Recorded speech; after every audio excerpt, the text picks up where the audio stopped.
Hello friends, welcome জানাচ্ছি আমার YouTube চ্যানেলে সবাইকে। চলে এসেছি আপনাদের জন্য আরও একটা নতুন ভিডিও নিয়ে। যেরকম কথা দিয়েছিলাম যে ডকুমেন্ট স্ক্যান কিভাবে করবেন, অর্থাৎ পিডিএফ বা জেপ্যাক ফাইল কিভাবে করবেন, কম এমবির মধ্যে কিভাবে করবেন, সেটা স্টেপ বাই স্টেপ হাতে ধরে দেখিয়ে দেবো মোবাইলের মাধ্যমে। সেই ভিডিওটা নিয়ে চলে এলাম শুধুমাত্র আপনাদের জন্য। তার ফলে এই ভিডিওটার মাধ্যমে আপনারা এটা শিখে যাবেন যে কিভাবে আমরা পিডিএফ বা জেপ্যাক ফাইলটা বানাবো, তার নামটা কিভাবে আমরা চেঞ্জ করব, নামটা দেবো যাতে আমাদের আপলোড করতে সুবিধা হয়, কোথায় গিয়ে এটা ডাউনলোড অপশানে থাকবে, সবটা দেখিয়ে দেবো এই ভিডিওটায় স্টেপ বাই স্টেপ। পুরো ভিডিওটা তার জন্য দেখতে হবে। যারা নতুন এসেছেন তাদের রিকোয়েস্ট করলাম প্লিজ সাবস্ক্রাইব করবেন, সঙ্গে থাকবেন সমস্ত আপডেটগুলো পাওয়ার জন্য। এটা হচ্ছে অন ডিমান্ড ভিডিও, কারণ আমি কমেন্ট সেকশনে সব থেকে বেশি কমেন্ট পেয়েছি, তার জন্য ভিডিওটা শেয়ার করলাম। তাই প্রচুর লাইক চাই, কারণ এই ভিডিওটা শুধুমাত্র আপনাদের জন্য। তো চলো দেখে নিচ্ছি আমরা কিভাবে আমরা ডকুমেন্ট স্ক্যান করব, কলেজ ভর্তির জন্য পিডিএফ বা জেপ্যাক তৈরি করব, তার পুরো স্টেপ বাই স্টেপ প্রসেস শুধুমাত্র আরজি থেকে। আচ্ছা, এবার আমরা দেখে নিচ্ছি ডকুমেন্টসগুলো কিভাবে কি করব। দেখো, ডকুমেন্টস আমি পিডিএফ বা জেপ্যাক এই যে স্ক্যান করার জন্য প্রচুর অ্যাপ আছে। লাইক আমি একটা অ্যাপ যাবো লিখেছি ফার্স্ট স্ক্যানার বলে একটা অ্যাপ লিখেছি, এবং এটা আমি কোথায় লিখেছি, গুগল প্লে স্টোরে এসে মোবাইলের মাধ্যমে। তো এখানে দেখো প্রচুর তোমরা অ্যাপ পেয়ে যাবে। লাইক দেখো CS scanner, scan PDF scanner, tab scanner, woken, প্রচুর অ্যাপ পেয়ে যাচ্ছ তোমরা। যেটা যে অ্যাপটা ভালো লাগে সেটা তোমরা ইনস্টল করে নিও। আমার কাছে ফার্স্ট স্ক্যানার অ্যাপটা অলরেডি ইনস্টল ছিল, তাই আমি এটাকে ইনস্টল করে নিয়েছি এবং ইনস্টল রয়েছে। আমি এবার এটাকে এখানটা দেখবে যেখানটা ওপেন, এখানে তো ইনস্টল অপশান আছে, সেটা ক্লিক করলে ইনস্টল হয়ে যাবে। তারপরে তোমাদের ক্লিক করতে হবে হচ্ছে ওপেনে। তো আমি ধরো এখানে ওপেনে ক্লিক করলাম। ওপেনে ক্লিক করে আমার কাছে এই যে অপশানটা আছে ক্যামেরা, এটাকে ক্লিক করব। ক্লিক করে দেখো আমি যেটা হাতের কাছে পেয়েছি আমি সেটাকেই দেখাচ্ছি জাস্ট। ধরো আমি এটা হচ্ছে মার্কশিট, এটা স্ক্যান করতে চাই, তাহলে এটার আমি ফার্স্ট পেজটা এরমভাবে ফটোটা তুললাম। ফটোটা তোলার পরবর্তীতে এইভাবে আমি এটাকে কাটবো। আমি জানি যে এই প্রত্যেকটা অ্যাপ কিন্তু হচ্ছে আজকে প্রাইভেট অ্যাপ, তার ফলে এখানে মাঝে মাঝেই কিন্তু অ্যাড চলে আসবে। তো কিছু করার নেই, আমাদের শুধু কাজটা কমপ্লিট করতে হবে, এটাই হচ্ছে ব্যাপার। তো এইভাবে তোমরা দেখো আমি জাস্ট এটাকে কেটে নিলাম, নিজের মতন করে কেটে নিয়ে আমি এই রাইট সাইন যেটা রয়েছে এই রাইট সাইনটা ক্লিক করব। এই রাইট সাইনটা ক্লিক করলে দেখো এটা আমার ওকে হয়ে গেল। এবার এখানে দেখো ফটো ম্যাজিকের অনেক অপশান আছে, ফিল্টারের এখানে অনেক অপশান আছে ফিল্টারের। ধরো আমি ফটোই রাখতে চাইছি, ফটোই রয়েছে। ফিল্টারটা ধরো আমি হোয়াইটটা ক্লিক করলাম, তাহলে এরকম আসছে। আমি ধরো আরেকটু ব্ল্যাক ক্লিক করলাম, দেখো পারফেক্ট এসছে। তাহলে আমি আবার ক্লিক করব, কোথায় হচ্ছে এখানে ক্লিক করব, বোঝা গেল। এই ক্লিক করলাম, ক্লিক করার পর ডকুমেন্টস, ধরো এটা হচ্ছে আমার অ্যাডমিট, তাহলে অ্যাডমিট এইভাবে আমি লিখলাম।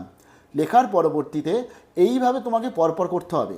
আমি ধরো এই অ্যাডমিট করার পরবর্তী এবার এটাকে আমি পিডিএফ কী করে করবো সেটা একটু দেখিয়ে দিই আগে। আমি এই শেয়ারিং অপশানটায় যাব, বোঝা গেল। শেয়ারিং অপশানটায় গেলাম, আবার আমি এখানে শেয়ারিং অপশানটায় যাব। এই শেয়ারিং অপশানটায় ধরো আমি চলে গেলাম। চলে যাওয়ার পরবর্তী আমার কাছে অপশান আছে পিডিএফ জেপ্যাক। যারা ধরো আজকে যেমন ধরো প্রোফাইল পিকচার আর সিগনেচার তোমাদের জেপ্যাক করতে হবে পিকচার ফাইল, আর বাকি সব পিডিএফ করতে হবে, সেটাই বলা আছে। তাহলে আমি এখানে এটা অ্যাডমিটটা পিডিএফ চেয়েছি, তাই পিডিএফ ক্লিক করেছি। এখানে একটা অপশান আছে লার্জ মিডিয়াম স্মলেস্ট, ধরো আমি স্মল লাগলাম, কারণ আমাকে 2 MBর মধ্যে রাখতে হচ্ছে।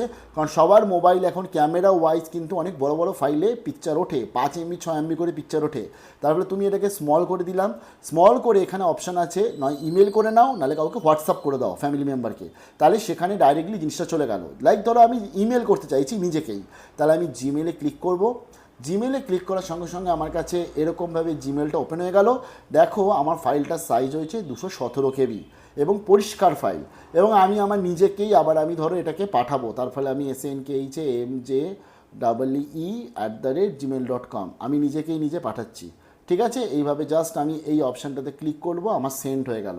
দেখো এই অপশানটাতে ক্লিক করলে আমার সেন্ড হয়ে গেল, বোঝা গেল, তুমি পেয়ে গেলে। এবার ধরো তুমি আজকের বা ধরো আমি আরেকটা ডকুমেন্টস তুলি, তাহলে আমি এখানে ব্যাকে চলে গেলাম। ব্যাকে গিয়ে আমি ধরো পাশের পেজটা তুলছি, বা ধরো এই পুরো পেজটা তুলছি এইভাবে। তাহলে এইভাবে তুলতে গেলে আমি জাস্ট এভাবে গেলাম, ক্লিক করলাম। আমার একটু ব্ল্যাক ছাওয়া আসছে, সেগুলো তোমরা ঠিকঠাকভাবে একটু লাইটে গিয়ে ক্যামেরা ঠিকঠাকভাবে ধরবে যাতে, এবং তোমরা ফটো তুলতে খুব ভালো পারো আমার থেকে অন্তত আমি জানি। তো জাস্ট এভাবে গেলে, এভাবে গিয়ে এখান থেকে এইগুলো সব জিনিসগুলো নিয়ে ওকেতে ক্লিক করলে, ওকেতে ক্লিক করার পর দেখো এখানে একটা অপশান আছে রোটেট। অনেক সময় ফাইল রোটেট হয়ে যায়, তার ফলে এইভাবে রোটেট করে দেবে। এই রোটেট করে দিলে, রোটেট করে দেওয়ার পর আবার আমি ধরো এটাকে একটু দেখে নিচ্ছি যে পরিষ্কার কোনটা, এটাতে পরিষ্কার আছে। ফিল্টারটা বসিয়ে দিলাম নিজের মতন, বসিয়ে দেওয়ার পর আমি ওকে করলাম। ওকে করার পরবর্তী এটা ধরো আমার প্রোফাইল পিকচার, তাহলে আমি পিকচার লিখলাম, পিকচার, ঠিক আছে, ওকে করলাম। যেরকম তোমার সিগনেচার করবে।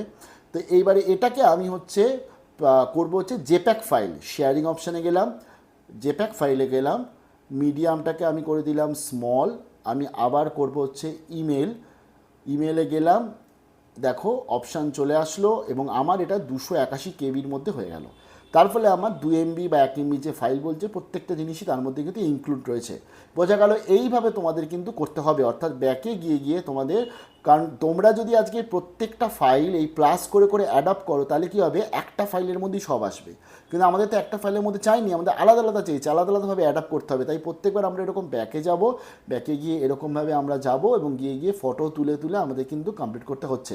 আচ্ছা, আর একটা জিনিস শেয়ার করে দিই, তোমরা তো মেল করে নিচ্ছ, মেল করার পরবর্তী একটা এরকম ফাইল আসবে এবং সেখানে তোমরা এই অপশানটা ক্লিক করে ডাউনলোডটা করে নেবে। দেখো আমি এরকম ডাউনলোড করে নিচ্ছি, ডাউনলোড, এই জাস্ট ডাউনলোড, আমার অলরেডি ডাউনলোড করা ছিল, আমি তোমাদের দেখানোর জন্য বলছি। করার পরে এই যে আমার কাছে চলে এসছে অ্যাডমিট, এবং এটা তোমরা পাবে কোথায়, এই ফাইলটা যখন আপলোড করবে তোমরা তোমাদের ডাউনলোড সেকশানে পেয়ে যাবে, অর্থাৎ মোবাইলে যে ডাউনলোড সেকশন PDF সেখানেই তোমরা কিন্তু এটা পেয়ে যাচ্ছ। তার ফলে এইভাবে তোমাদের মোবাইল যখন তোমরা ফার্স্ট স্ক্যানার থেকে তোমরা জিনিসটাকে মেল করে নিচ্ছ, মেল করে নেওয়ার পরবর্তী তোমরা মেল থেকে সেটা ডাউনলোড করে নেবে বা হোয়াটসঅ্যাপ করে নিলে হোয়াটসঅ্যাপ থেকে ডাউনলোড করে নেবে এবং হোয়াটসঅ্যাপ ডকুমেন্টস অথবা তোমাদের যে ডাউনলোড ডকুমেন্ট সেখানেই ফাইলে গিয়ে কিন্তু তোমরা এই ফাইলটা পেয়ে যাচ্ছ। বোঝা গেল?